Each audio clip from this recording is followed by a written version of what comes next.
a $10 billion crypto fortune just vanished. The thieves used fake footage and a ghost-in-the-shell hack to turn the city's military-grade AI into a blind, useless machine. When technology fails, you call in a legend. Meet Agent Wong, a retired master of human intuition whose old-school tactics are the only thing that can track the master assassin known as the Shadow. It's a high-stakes hunt across Macau that pushes a new police squad to their limits. But the biggest threat isn't the police, the hacker, or the assassin. It's the twist ending that proves the ultimate heist was never about the money. In Macau, a hacker named Zyang infiltrates the police network to manipulate their surveillance feeds. When an officer notices a flicker of static on his monitor, he dismisses it as a simple glitch, a mistake that gives the criminals the opening they need. Suddenly, alarms scream through the station. A major bank has been hit. The police scramble their elite units and activate Spice, an advanced AI surveillance system designed to track any target in the city. The AI quickly locates the getaway car, but the officers are baffled to see the suspect's hands are completely empty. Dozens of patrol cars swarm the coordinates, but they arrive to find the streets deserted. Even as the officers on the ground stand in an empty intersection, the dispatchers back at HQ insist the car is right in front of them. It's a digital ghost. The realization finally sinks in. The system has been hacked with a footage loop, and the real thieves have long since vanished. By the next morning, the motive becomes clear. Only one vault was touched, one belonging to a wealthy businessman who kept a notebook containing half of a password to a $500 million crypto account. The trail leads to Macau Tower, where the gang is now seizing the offices of a digital asset management firm. After a brutal takeover, they force an employee to grant them server access. While downloading the second half of the encrypted key, Zyang discovers an even bigger prize, a military-grade account belonging to a top CEO valued at $10 billion. Blinded by greed, Zyang ignores his leader's orders to leave and stays to copy the massive file. The delay is nearly fatal. The police storm the building, sending the gang into a frantic sprint for the elevators. Meanwhile, their associate Long Shan attempts to walk out through the lobby cafe to avoid suspicion, but he accidentally moves into the frame of a barista's photo, a mistake that could haunt him later. As the rest of the gang hits the lobby, they are spotted, and a violent chase erupts through the crowded building. Cornered by the authorities, the thieves engage in a high-speed brawl, eventually managing to take Captain Yao Lei hostage. With their commander's life on the line, the officers are forced to stand down as the criminals retreat into an elevator. Outside, the gang leader Lan shows his true colors, ordering his driver to abandon the team and escape. High above the city, a desperate fight breaks out inside the elevator car. Though Yao Lei is outnumbered 4-1, he fights until he is eventually overpowered and handcuffed to a railing. The thieves reach the observation deck and prepare their exit, but Yao Lei miraculously picks the lock and resumes the chase. He is seconds too late. The gang has brought parachutes and leaps into the open air. In a final act of malice, they shove a woman off the edge, forcing Yao Lei to abandon the pursuit to save her life. With the elevators dead, the captain is forced to take a leap of faith, tackling a bungee jumper and plummeting hundreds of feet to the safety of an emergency mattress below. In Macau, a hacker named Zyang infiltrates the police network to manipulate their surveillance feeds. Just as the thieves touch down on a hotel roof, they are met by a fresh squad of officers. Another brutal brawl erupts, but the criminals are better prepared. Using specialized gear and tactical masks, they dive off the roof and vanish into the building below. While they ditch their gear, Zyang stays glued to his laptop, scrubbing every second of security footage to keep the Spice AI blind. With the city's digital eyes officially shut down, Captain Yao Lei is forced to continue the hunt on foot. The officers activate their body cameras, hoping the facial recognition software can snag a match in the crowded halls. But the gang is one step ahead. Long Shan infiltrates the hotel in disguise, creating a series of clever distractions to keep the management occupied, while the rest of the team cycles through costumes, blending in as tourists and staff. Yao Lei catches a break when he spots Xiao Xin and recognizes a distinctive earring from their fight in the elevator. A tense pursuit begins, but Xiao Xin manages to melt into the crowd at a busy cafeteria. Suddenly, the AI flags a suspicious face. As the cops move in, Long Shan accidentally bumps into an officer, smudging the camera lens and breaking the lock. In the confusion, the team splits up. Through a series of quick-change disguises, including one thief dressing as a woman and another as an elderly man, the criminals slip through the police dragnet yet again. During a spectacular light show in the lobby, the gang mingles with security before disappearing beneath the event platform. Back at the station, the atmosphere is frantic. The billionaire businessman is losing his mind as his account is drained to zero. Realizing their high-tech systems are failing, Inspector Zumai suggests bringing in her retired mentor. Yale is skeptical, doubting an old-timer can handle a digital-age threat, but Zumai reminds him that since the AI is compromised, they need someone who knows how to do police work the old-fashioned way. Enter the legendary Agent Wong. His file reads like an action hero's resume: special ops champion, hand-to-hand expert, and a master of intelligence. His only career blemish? The tragic death of his partner years ago. When officers Jin Chao and Chuo go to recruit him, they are stunned to find the living legend simply walking dogs in a quiet neighborhood. Chuo tries to tail him into a cafe, posing as a student, but Wong is light years ahead of her. He sits at her table and calmly reveals he's been tracking them all day. In an emotional twist, it's revealed that Chuo is the daughter of Wong's fallen partner. After a bittersweet reunion where he praises her for carrying her father's badge, Wong humbles the young officers by listing every tactical mistake they made while following him. To top it off, he reveals he's already pickpocketed Jin Chao's badge without the officer even feeling a thing. Wong wastes no time. He returns to the station and begins dissecting the grainy body cam footage. While the high-tech AI struggled, Wong's experienced eyes find the targets in minutes. He realizes that the thieves subconsciously looked directly at the cameras to check if they were still active, a human tell that no machine could catch. Meanwhile, at the gang's hideout, the victory is short-lived. Internal friction boils over as Longshan begins beating Zyang, blaming his greed for nearly getting them all captured. Back at the hideout, the tension finally boils over. Longshan turns his fury on Zyang, then on Shaoxin when he tries to intervene. After decades of living as a ghost, Wong is spiraling because his face is finally on the grid. A knife is drawn, and it takes the entire gang working together to restrain their leader and bring him back from the edge. Meanwhile, at headquarters, Wong is doing what no machine can. By meticulously layering every available screenshot, he identifies a recurring figure in a long coat. When compared to the barista's accidental photo, the pieces fall into place. Wong recognizes the man as the Shadow, a legendary former elite assassin who vanished in 1999. Wong demands a surveillance team to track him, but he is met with a harsh reality. The department scrapped the surveillance unit years ago, putting all their faith in the now compromised Spice AI. Wong is given the green light to form an emergency squad, though he knows true specialists take years to train, not days. Among the recruits is Chuo. After being mocked by male officers for her size, she snaps, neutralizing a much larger man in seconds and earning the department's silent respect. Privately, Wong watches over her. Alone on a rooftop that evening, he remembers the weight of her father's sacrifice and quietly vows to protect the daughter of the man he lost. The training that follows is grueling. Wong teaches the recruits how to move like shadows, to blend into the city, and memorize every microscopic detail. While the team hits the streets in plain clothes, Wong keeps Chuo in the van as his hidden ace, only stepping out to ruthlessly scold anyone who breaks cover. 12 days into the operation, Zyang is planning one final score, a raid on the CEO's server, so the group can retire for good. A flashback reveals the deep bond between them. The thieves were all orphans who protected Longshan when the police were hunting him back in 1999. He was their provider, and they were his shield. They aren't just a gang. They are a family built on a lifetime of secrets. On day 15, the mission is nearly compromised. While out for food, Chuo sees a group of women being harassed by drunk men. Wong's voice crackles over the comms, ordering her to stay undercover and call regular patrol, but her instinct for justice wins out.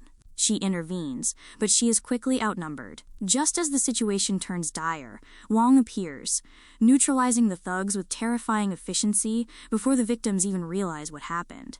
Back in the van, the lecture Chuo expects turns into a heartbreaking revelation. Wong tells her the truth about her father's death. Years ago, a young and impatient Wong broke cover to stop a kidnapping, just as she had. His recklessness drew the gang's fire, and Chuo's father was killed while trying to save him. Through tears, Wong delivers the ultimate lesson of the trade. A police officer must always stay rational, because a single emotional choice can cost a life. The heavy silence is suddenly broken. Wong's eyes lock onto a figure at the local market. He alerts the team. The shadow has finally emerged. The trap is set.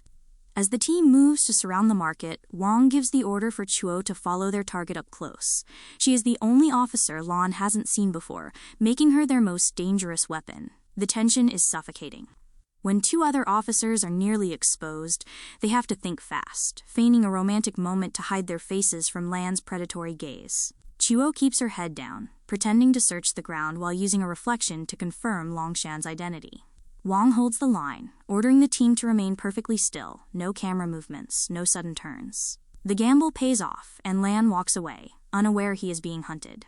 The team follows him from the shadows to a residential building. Chuo slips inside, but the air grows cold. Lan looks at her, his memory sparked from their encounter at the market. As his hand drifts toward his knife, Wong, watching the feed, realizes the danger. He notices Lan has looked at Chuo twice. The recognition is there. Wong sprints into the building, intercepting them just in time. He plays the part of an overbearing father, loudly scolding Chuo while surreptitiously removing her earpiece to kill the signal. To sell the act, Wong strikes up a casual conversation with the killer, even offering him an apple. It's a brilliant play. A hidden camera within the fruit captures a high-definition shot of Lan's face at point-blank range. After the duo exits the elevator, Wong picks the lock of a random apartment to hide, forced to restrain the terrified resident to keep their cover intact. Thanks to the Apple Cam, the team tracks Lan to the 8th floor. Jin Xiao moves like a ghost, installing hidden sensors that pinpoint the target's lair, apartment 8002. The police set up a high-tech nest in a building across the street, scavenging Lan's trash for clues. They find stacks of torn Sudoku puzzles, all of them unsolvable, a glimpse into a mind that thrives on impossible patterns. Meanwhile, Lan sits in the dark, methodically popping bubble wrap, waiting. The psychological game intensifies back at the market. Wong continues his friendly neighbor act, but Lan is testing him, scanning him for hidden tech while they exchange fake life stories. Wong claims to be a broken gambler, explaining the tactical calluses on his hands as the result of endless card games.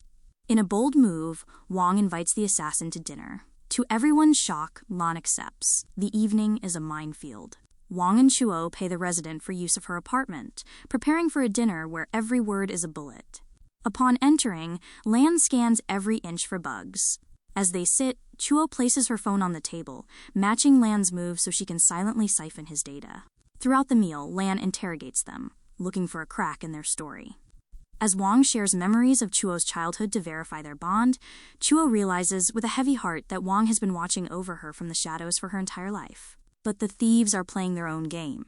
After the meal, Lan orders Zyang to dig into their history. Zyang, it turns out, has been watching the apartment through his own hidden cameras the entire time. The police, expecting the counter-hack, have laid out a trail of digital breadcrumbs with fake profiles. The peace is shattered by a knock at the door. When Wong opens it, he is met by Ji Wong, Zyang's twin brother. A violent, close-quarters struggle erupts, turning the apartment into a war zone of shattered furniture and flying lead. Wong disarms him, but Ji Wong pulls a second weapon, forcing Wong into a desperate game of hide-and-seek. Watching through the screens, Zyang isn't worried. This wasn't a failure. It was a Trojan horse. During dinner, he successfully breached Chuo's phone, and now the criminals have a live feed directly into the heart of the police station. The team across the street is blind. Zyang has them trapped in a digital loop, feeding them fake footage while a life-and-death struggle unfolds just yards away. By the time the team realizes the screen doesn't match reality, Chuo is already charging into the building. Sensing the net closing in, Ji Wong unleashes a hail of gunfire to pin Wong down before making a death-defying escape, rappelling out of a high-rise window and vanishing into the city. The next morning, the investigation into Longshan's apartment reveals a chilling obsession. A cabinet overflowing with bubble wrap provides the missing link. It's a tactile key. Wong realizes the unsolvable Sudoku puzzles were actually Braille, and the bubble wrap was the tool used to decode them. But before they can process the discovery, disaster strikes.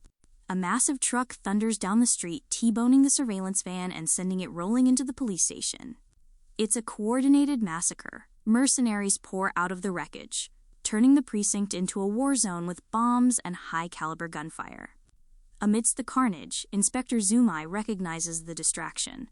She orders the surveillance team to stay on the hunt for Longshan while the station burns. Chuo drags a dazed Wong from the wreckage and finds her footing, her training taking over as she picks off mercenaries with lethal precision. Together, they clear the room, but the true battle is just beginning. Wong reveals the secret of the Braille to Chuo, urging her to get the message to intelligence. But as the mercenaries advance, blowing through the station's defenses, the power is cut. Total darkness hits. Communication dies. The surveillance team is now alone in the field, trailing Longshan to a derelict orphanage. Inside the ruins of his past, Longshan finds himself cornered, not by police, but by thugs. He realizes Zyang has betrayed him. Even wounded and aging, the Shadow remains a wolf among sheep, carving through the hitmen with his blade in a display of raw, brutal skill. Back at the station, the fight becomes personal. The mercenaries are hunting a trophy, Wong's head. He moves through the smoke-filled corridors, trading bone-breaking blows with the assassins. Elsewhere, Chuo manages to find a satellite phone. She frantically relays the Braille lead to Jin Xiao just seconds before a mercenary lunges at her.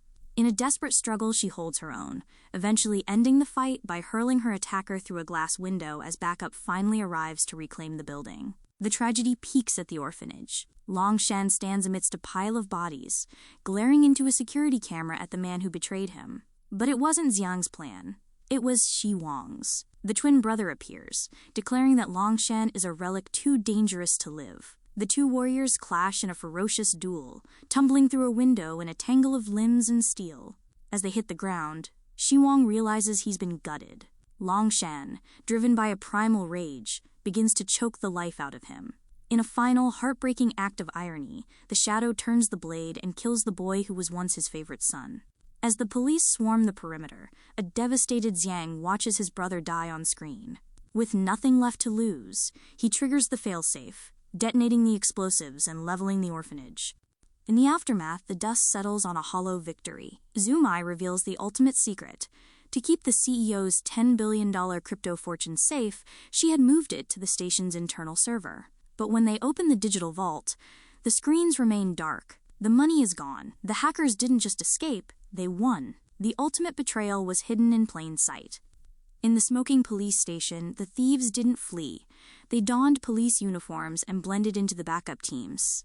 While the real officers were desperately rescuing their wounded comrades, the criminals were calmly emptying the safe. By the time the deception was discovered, the $10 billion fortune had vanished. Miles away, at the devastated orphanage, Longshan crawls from the debris. He is broken, weeping over the body of the boy he just killed. When the police finally surround him, the legendary Shadow does the unthinkable. He surrenders, offering his full cooperation to take down the hacker who betrayed them both. With the system back online, Zumai reactivates Spice. The AI instantly locks onto the thieves' getaway van, leading the force back to the very hotel where the chase began. The gang scatters. In the steam and roar of the hotel laundry room, Wong corners Zyang. But before he can make the arrest, two thieves intervene, fighting with a terrifying, synchronized precision that pushes the legendary agent to his absolute limit. Outside, the city is a sea of people. Chuo scans the massive crowds, knowing Zyang is a master of blending in. In a high-stakes gamble, Yaolei hands Longshan a phone, ordering him to call the hacker. It's a trap to flush him out, but Zyang is too smart. He realizes his leader is buying the police time and immediately cuts the line. Chuo, remembering Wong's lessons on human nature, ignores the digital noise. She scans for the man who is subconsciously checking the security cameras. She finds him. But the moment she locks eyes on her target, Zyang remotely kills her earpiece, plunging her into tactical silence. Back in the laundry room, Wong finds his opening. Using a heavy tool to neutralize one attacker, he traps the other inside an industrial washing machine, ending the duo's lethal dance. But the chaos shifts back to the police transport. Longshan, ever the predator, uses the phone as a distraction to trigger a gas grenade. In the choking smoke, he incapacitates his guards, frees himself from his cuffs, and, in a final act of spite, broadcasts Yang's description to every officer on the frequency. The pursuit reaches a fever pitch at the train station. Wong tackles a man matching the description, only to find a terrified civilian wearing the hacker's discarded clothes. The real Zyang is almost to the platforms, but Jin Xiao is right behind him. Without communication, the young officer pursues him alone, straight into a nightmare. Long Shan emerges from the shadows like a ghost. He stabs Jin Xiao, ending the young officer's life in a heartbeat. He then turns his blade on Zyang, the son who betrayed him. As Zyang lies dying from multiple wounds, he whispers the final crypto password into the ear of the man who killed him. The police arrive to find a scene of total loss. While the thieves from the laundry room are hauled away in chains, Chuo finds the body of Jin Xiao. The mission is over, but the victory is non-existent. Sometime later, the files remain open. Long Shan has vanished into the shadows once again, and the stolen billions remain untouched. The digital vault is silent, and the shadow is still out there, waiting for the right moment to claim his prize. Wong knows the mind of a veteran criminal. He points out that Long Shan is an old-school thief, a man who understands cold cash and gold but has no idea how to move digital crypto. The hunt isn't over. The shadow still needs a way to liquidate his prize. The duo returns to the streets. While Wong is away gathering supplies, Chuo spots the billionaire businessman entering a high-end hotel. She tails him and uncovers the final play. Long Shan has reached out to the victim, offering the password back in exchange for a massive cash ransom. The exchange is set for a quiet tea house that afternoon. Impulsive and determined, Chuo doesn't wait for backup. She enters the tea house alone, but Long Shan recognizes her instantly. She stays calm, using every second of conversation to buy time as the police silently encircle the building. But the shadow's instincts are too sharp. Hearing the faint shift of the perimeter, he knocks Chuo unconscious and bolts for the back exit, only to find it blocked by Wong. The tea house becomes a slaughterhouse. Long Shan draws his blade, cutting through anyone in his path. Wong engages him in a brutal close-quarters brawl. They tear through the room, using boiling teapots and furniture as makeshift weapons. The fight spills into a cramped storage area, forcing the two titans to battle on their knees in the dark. Wong takes several stabs to the body, but manages to kick the shadow back, bringing a mountain of heavy crates crashing down on him.